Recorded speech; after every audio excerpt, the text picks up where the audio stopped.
Today, the channel with no catchphrase is out for a midweek blast. It's 7 degrees, and the reason is I thought I'd bring you along to show you how I managed to stay toasty warm. When I get back, I'll grab the phone and film close up the gear I use, but just quickly, what have I got? Paragon 6 heated gloves, battery powered, about 3 hours max or 2.5, and you can go all down low. Fantastic. My Dainese Gore-Tex winter jacket with removable liner, one of the best buys I've ever had or ever done. I'm on my 5th season with this jacket and it still looks new. Bit grubby, but new. The creme de la creme is my Keis heated vest. Now that is currently battery powered because I don't hardwire to this bike, whereas I do wire it directly to or power it off the VFR.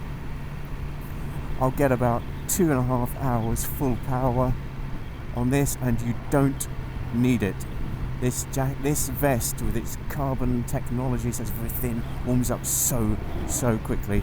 So quick blast on full power and then bring it down to the lower setting. I'm currently on low, yes. Leg-wise, I'm wearing my Dainese boots with socks and my leather trousers zipped. My Dainese leather trousers zipped to my jacket. I am wearing under that Oxford thermal base layer, but it's only the trousers because I am just wearing a t-shirt under the jacket and vest. That's testament to just how good this stuff is. So to give an example of just how easy these gloves are to change, what with the new indent, it's like an indented button compared to the previous. Let's just whack it on cruise for a second, but you can just literally bang and bang. And let's bring it down to medium and medium. That is how easy it is. The heated vest, I've got the little dongle thing that's hanging out my jacket, which I can reach with my left hand, press the button on that. Or it's the Bluetooth one, so I can also use the app on my phone, but I've got the wrong phone today. That's on the other phone. So as part of my little not freezing my tits off video, I thought I'd actually get a bit more of a close-up of the stuff I've been using. So I mentioned the gloves. So here are the RST Paragon 6. It's the second pair I've had. I had the previous ones, the Paragon, whatever they were called. Slightly different buttons, a bit easier because they're indented here. But the gloves go in there. I have 2 sets of batteries. You get about 2.5-3 hours on full power, and you don't need that. So what I tend to do is turn on the gloves, full power just for a bit, get my fingers toasty warm. Turn them on a minute before I put them on, and then it's down on low pretty much all day, unless of course it gets a bit chilly and I can bring them up. So high, medium and cool. So they are fantastic gloves. They're quite thin compared to normal winter gloves. Very comfortable. So not so quite thick as winter gloves would be. A little bit of bulkiness here, but that quite easily goes under my jacket and no problems whatsoever. And then just hold it down 2 seconds and that's onto full power. Then I can go to medium, or I can go to low, and then to turn it off, just hold it down again. Now, the indent here, which is something with the Paragon 6, just makes it easier for your finger to go in, even with other gloves, to put it on. The other ones are more flat. So, yep, we've got a little windscreen wiper there. They are touch screen, but never seem to work for me.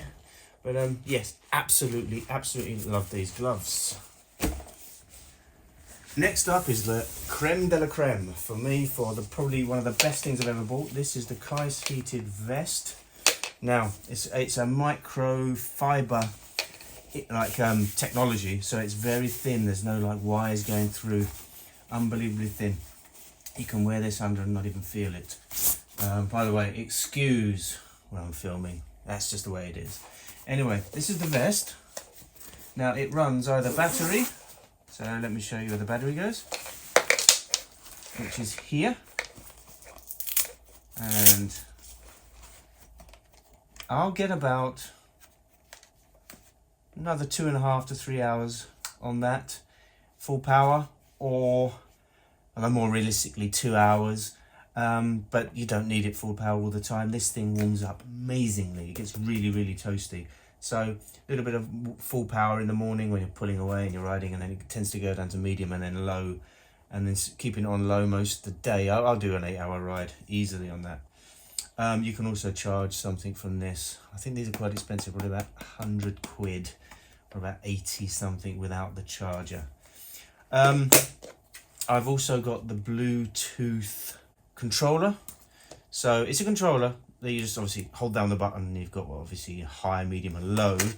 But with this particular one, it's also got an app that you can use to control it from your phone. So no need to reach down and you know, obviously press that button. Although since I've always got my sat nav on, I tend to just use the button. But if I'm not, I can do that. Battery wise, if I don't want to use that, for example, on my Speed Triple, I haven't got it hardwired, so I just use the battery. On the VFR, I can just go straight into the battery of the bike using that standard, whatever it is, whatever that's called. Now, what would happen there is you just take, literally, you just take that and you swap it over and you plug that into the bike like that. You see here, you have sockets.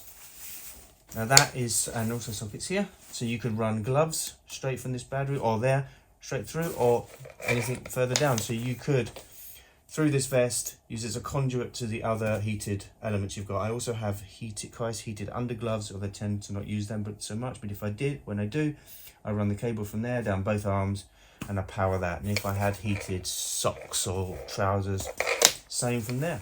And another quick look at the jacket, a bit closer look. This is I think it's called the Carve Master. I'm not quite sure. I think they've changed models now. I've had this probably about 4 seasons, and it's the best winter jacket I've ever bought. It's Dainese. It's Gore-Tex. Fully removable liner. Waterproof. Very, very hot. Loads of pockets. Waterproof pockets with liner, obviously, and the closure is completely waterproof. You've got a side adjusters there, so you can kind of bring it in. Protection. Nothing in the back, but there's space to put something in there. And a nice little pocket at the back that I use to throw in things like that. Now, put the heated vest under this, and you are snug as a bug in a rug. Actually, change the direction. I'm not going to go to infinity. I want to really test the wind chill factor. Consider it's 7.5 degrees now, so I want to go somewhere a little bit where I can just go a little bit faster. It's not a fast route there, so I'm going to do the tame run, as we call it, before the 11, and get some, really test the wind chill, so I can report on how good this stuff is.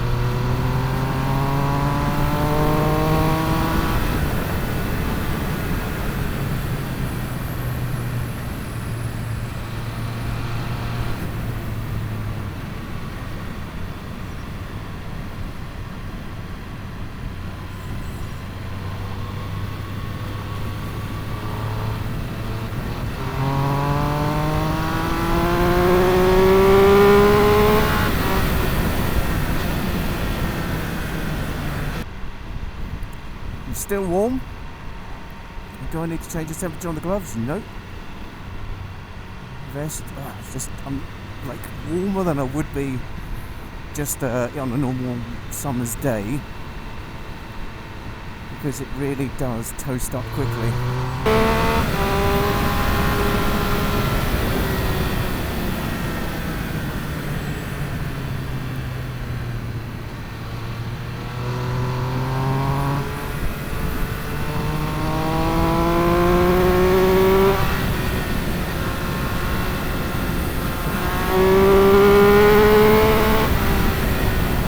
Wheel come up. I'm actually going to have to bring my vest down to low. It's just too actually like getting hot under them. Gloves, this you know, and this 7 degrees with a bit of wind chill due to going a little fast. Not illegally. Possibly take them to medium. So up to and then down and down. There we are, onto medium. Just going to give them just give it a tad more.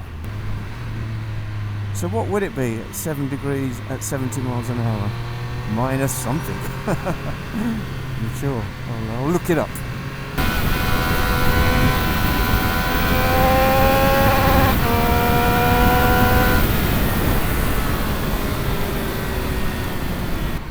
When you hit speeds, you can feel the intense heat from the jacket or from the vest subside a bit.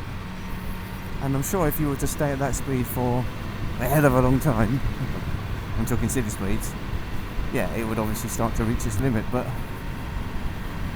the truth is, I'm still toasty warm, and I'm still on low power on the vest.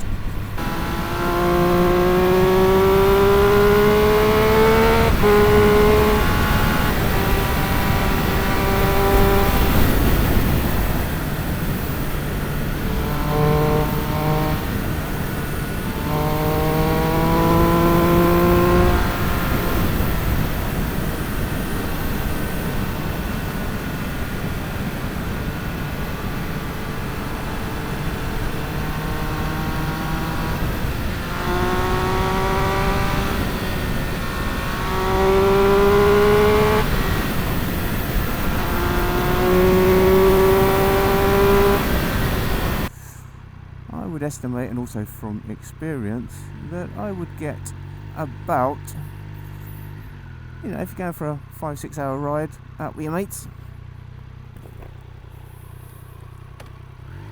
that would be enough. I'm gonna go. I shall go back the same way.